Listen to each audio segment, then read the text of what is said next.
J.R.R. Tolkien and C.S. Lewis are best known as the authors of The Lord of the Rings and Narnia. They have created a universe where imagination runs free.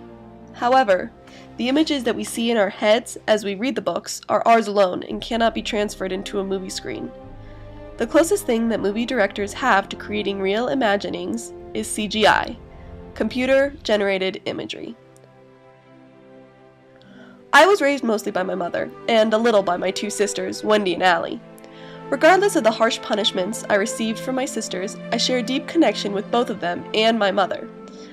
I think that's where my love of Lord of the Rings and Narnia started. My sisters were the Lord of the Rings fans. Because of them loving Lord of the Rings, I loved Lord of the Rings. My best friend Maddie and I used to play Lord of the Rings when we were children. We were probably the only 10-year-olds in the world who knew who Viggo Mortensen was. My mother used to read to me when I was a child. The Narnia books were on the top of the list when it came to reading together.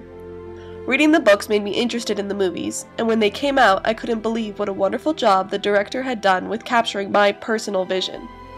Even though I grew up reading the books, the movies can still bring back the nostalgia of being with my family and friends.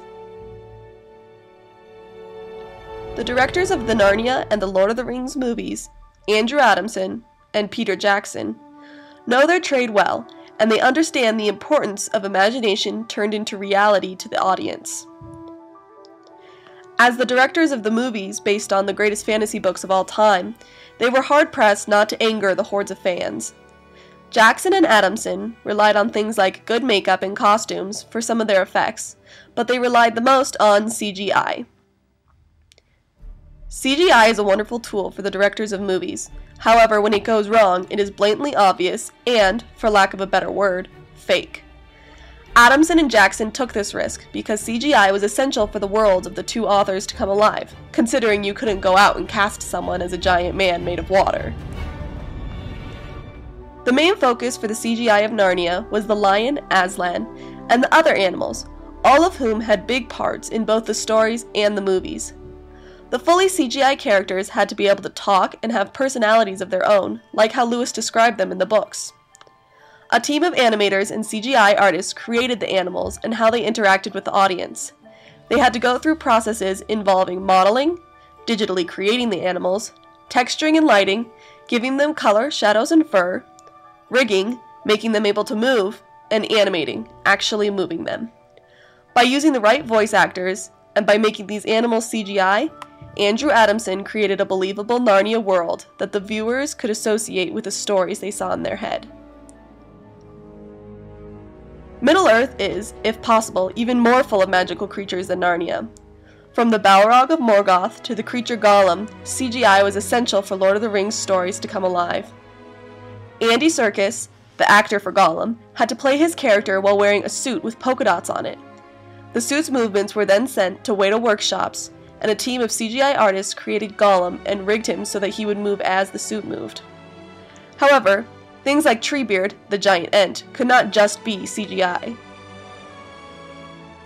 Merry and Pippin, played by Billy Boyd and Dominic Monaghan, had to interact with Treebeard. They were picked up by him and carried on his back.